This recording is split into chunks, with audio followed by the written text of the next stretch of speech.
America is built on legends of freedom, but hidden in its shadows are stories never meant to be told. Tonight, one of those stories will find you. The Dark Case of Margaret, Ohio's Forgotten Horror, 1823. I was taught to distrust the polished versions of the past. In Chillicothe, on the banks of the Scioto, history isn't kept in display cases, but in soft pine boxes where paper smells of river damp and ink like iron. In one of those boxes I found a case without a surname or a verdict. On the side, in faded pen, 1823, Case of Margaret.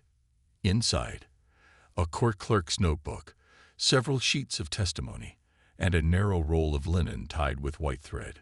The cloth yielded slowly, as if guarding something. Within lay a scrap of notepaper in a round feminine hand. If anyone reads this, please don't judge too quickly. Water remembers, I am only a seamstress. 1. The town that listened to the water. In 1823, Chillicothe lived on a border. Behind it the woods, ahead the law, underfoot the clay you don't argue with.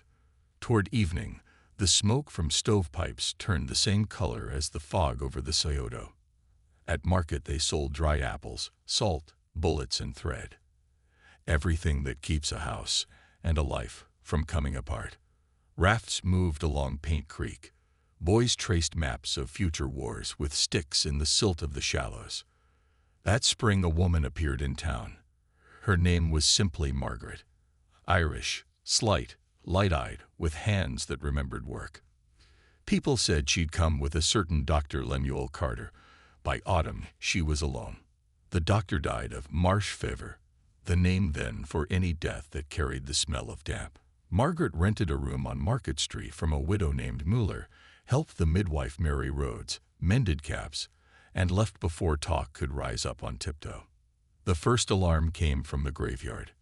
After a storm, the soil on the new grave of Miller Amos Howard's infant was not settled but ruffled, like a loaf cut with a bad knife. A week later, the same sign appeared at Clerk Pennell's grave. At night on the hill by the old mound a lantern was seen, and a song without words was heard, a phrase that soon clung to the town like a wet leaf to a boot. Margaret's name surfaced not at once, but inevitably. She walked out at night to birthing beds, sang low and even, eased pain. And so she was present where life and death meet more often than for others. 2. Testimony that refused to fit. The court clerk carefully copied 4 statements. Mary Rhodes, midwife. Margaret's hand is light, her voice is soft, and it makes the walls stop creaking. The night the Howard's baby died, I saw her at the gate, a lantern in one hand, a small bundle in the other. Said she was bringing linen to me. Threads gone thin, she said. I believed her, because on such errands the voice does not lie. Silas Pratt, graveyard watchman. Before the rain I heard a long hum, like singing through a pipe. I went over, my lantern smoking, the clay pulling at my boot. On the child's grave the earth was like a crust sliced with a knife. The tracks were small, a woman's. Beside them, bare, like a child's. The lantern went out. I left. Not from fear, from knowing it was too late. Constable Ephraim Jones. No disorder in Margaret's house. A sewing basket on the table, and in the cupboard a glass jar with white buttons and a skein of fine thread. Smell, boggy. Asked about nighttime wanderings, she said, by the banks of Paint Creek there's a place where everything lost begs to return. That place needs stitching. I only sew the seam. Amos Howard, Miller. When it's your own being buried, you hear the world differently. At night the fire in my stove sank, as if a palm had smoothed it. I stepped outside. A spark on the hill. In the morning the ground over my little one was soft as dough. I saw our sand on Margaret's sleeve. Rust-colored, and there's only one like it here, from the pit by the mound. She said, "You hear yourselves. I hear something else." With each line, the case held more air than facts. Bare footprints by torn soil, evil or love. White thread that smells of swamp, oddity or poverty, rusty sand on a sleeve, evidence or accident. Truth, like water at ebb tide, retreated the closer you came. 3. The song of the bank. The roll that held Margaret's note wasn't the only thing. Beneath it lay a thin, coverless copybook. At the beginning, several hurried lines. Dr. Carter spoke of electricity in the muscles, how the dead can be made to remember movement. Iron makes me heartsick. I believe in thread. Thread turns holes into seams and edges into an edge that holds. Paint Creek has a mouth in the plane tree roots. It drinks names. When someone goes, that mouth reaches. If you come at night, you hear the earth ask for a voice. People think I sing over graves. I sing toward the bank. I say, stay. Then, what read like a recipe or a charm. Water that remembers must be tied with warm cloth. Linen holds best. Only one knot, so the line won't tangle.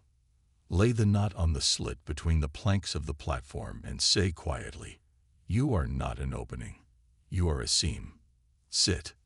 These lines were not a confession, but a language, the language in which the case ought to have been argued. The town had no translator. 4. A night at the old mound. While the council worked up the will for a trial, Constable Jones chose to inspect the premises. He took the watchman Pratt and the church deacon, Caleb Wright, the one known for talking neighbors out of drink during Lent. The evening hung with a low cloud like a lid, and the lid was leaking. They climbed the hill where the plane tree roots jutted from the clay like veins. Below they could hear the short, stubborn water of Paint Creek. At the very edge lay a few boards, once a small platform. Under them, a hollow deep, as if the ground had been drunk away.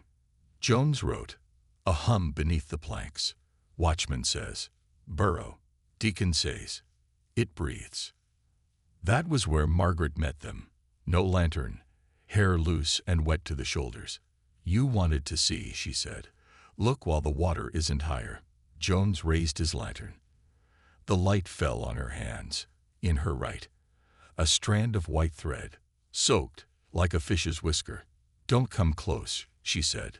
Speak from here, together. Water gets frightened when we sing to it. She tied a single knot, slowly the way a midwife ties a cord, and set it on the crack between the planks.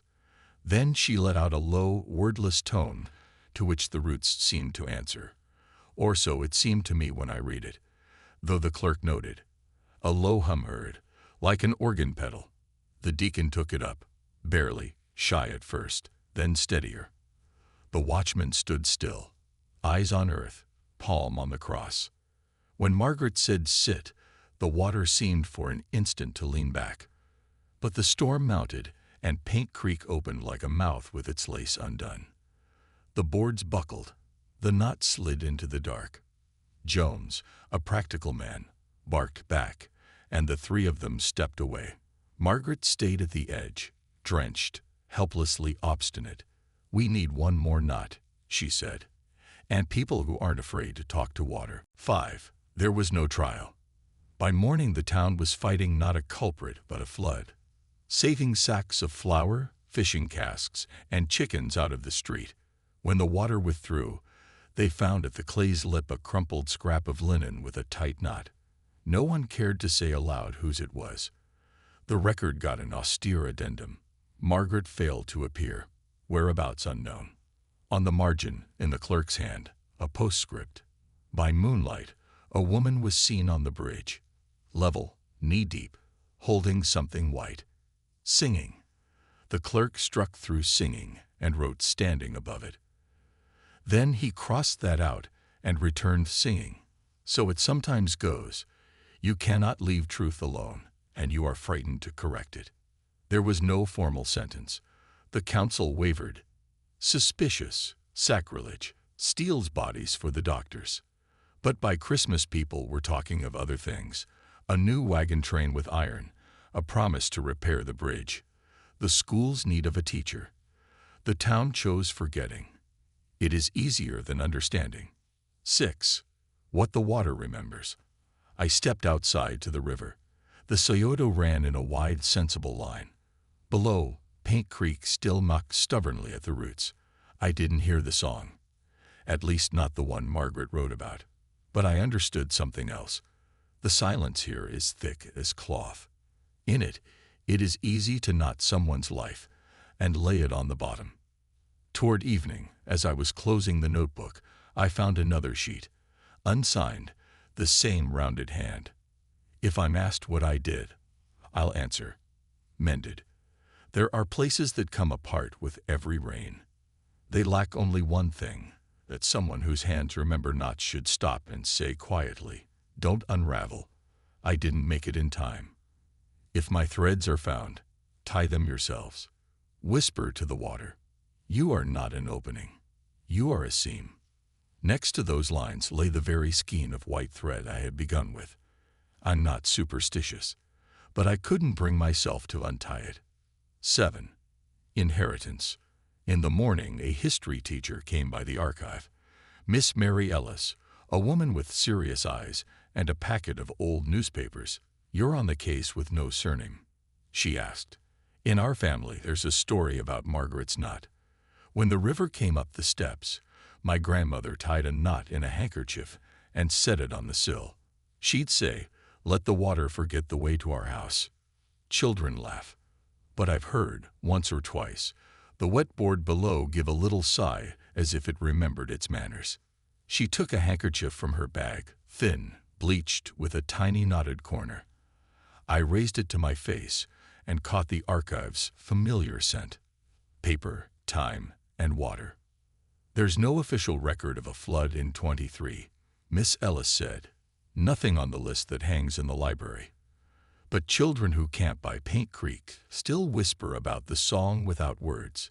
They say, someone's singing to make us sleep. I like to think it's her. 8. The knot. Late that night, a working rain set in. The kind that makes wooden staircases start counting their steps out loud. I went down to the river alone, without a lantern. The town was lit well enough. Some scattered windows and a fat band along the riverbank road.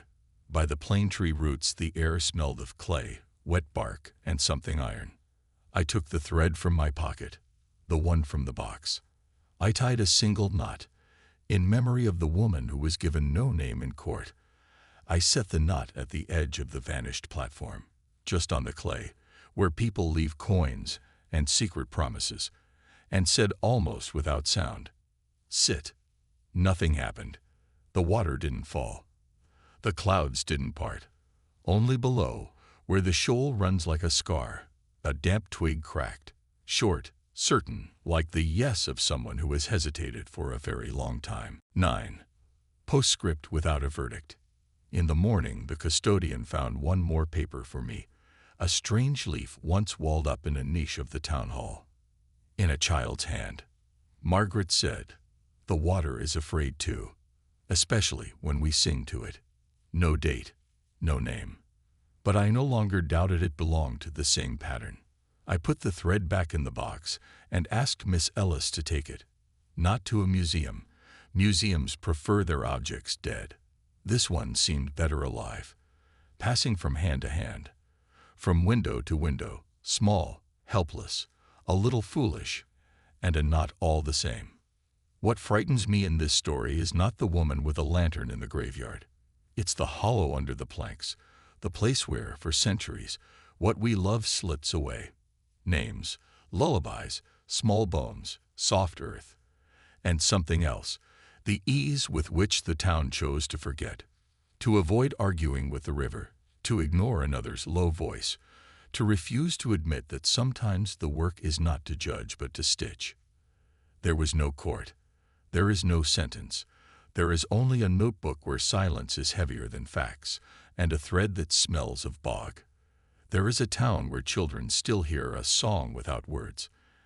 And I like to think that if anyone, walking the riverfront in Chillicothe, suddenly understands, this part is coming apart, they will stop, take out a handkerchief, tie a simple knot, and whisper, you are a seam, not an opening. Perhaps the water will answer with a short sigh, like that damp twig. Perhaps not. The knot will remain either way. So the soft pine box rests on the archive shelf, quiet as a closed palm. On its side, in faded pen, the dark case of Margaret. If this is a horror, it's the kind that walks the water's edge and speaks in a low voice, a horror that doesn't terrify so much as demand. Hold, stitch, don't let go. Subscribe to our channel so you don't miss the next story about the dark secrets of America.